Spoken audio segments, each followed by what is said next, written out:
Hello mga mare! Kamusta? Grabe, ilang araw din akong walang mini vlog. Ito kasing mga nakaraang araw ay meron akong bagong pinagkakaabalahan. Matagal ko na nga rin sanang gustong i-share to sa inyo pero ngayon ko nga lang naorasan ng pag-edit at pag-voice over. But anyway, kung mapapansin nyo ay inilipat namin ng pwesto itong aming DIY hanging shelves. Puputasan kasi namin yung pwesto na yon para gawing pinto.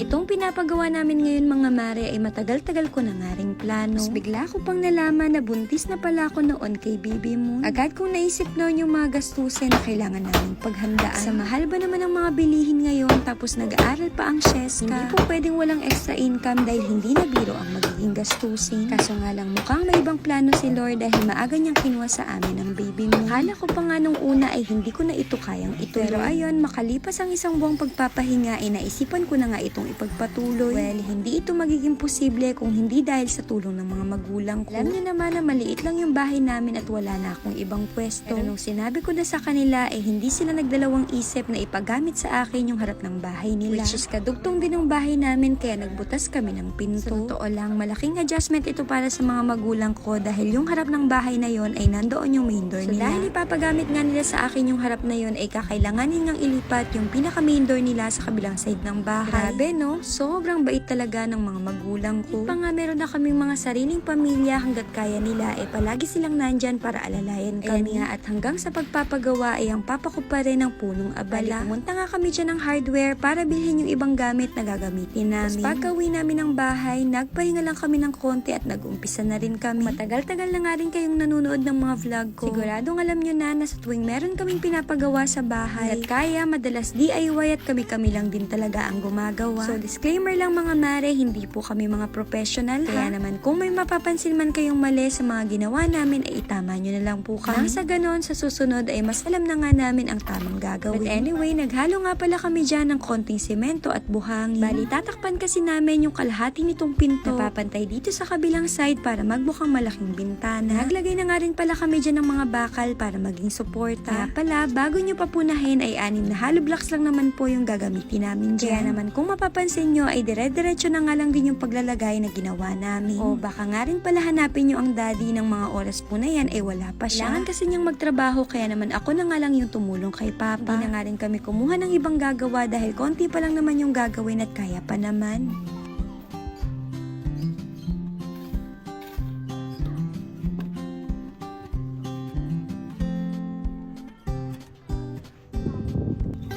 Anyway, bago pala namin inumpisahan yung paglalagay ng hollow blocks, pinutol na muna niya itong screen na ilalagay namin. Kaya naman nung nailagay na yung mga hollow blocks ay inilagay na nga rin namin itong screen. Isasama na nga yun sa pagkakasemento tulad itong kabila para mas maging matibay. Pasensya na nga kayo mga mare dahil pagkatapos nun ay hindi na nga ako nakapag-video. Sa fast forward na nga ulit at sa mga oras na ito ay kumuha na nga kami ng mag-weld. Gustuhin man naming i-DIY lahat pero nyos ko hindi na nga ito kaya ng powers namin. O siya at bibitinin ko na muna kayo mga mare ha. Hanggang dito na lang muna.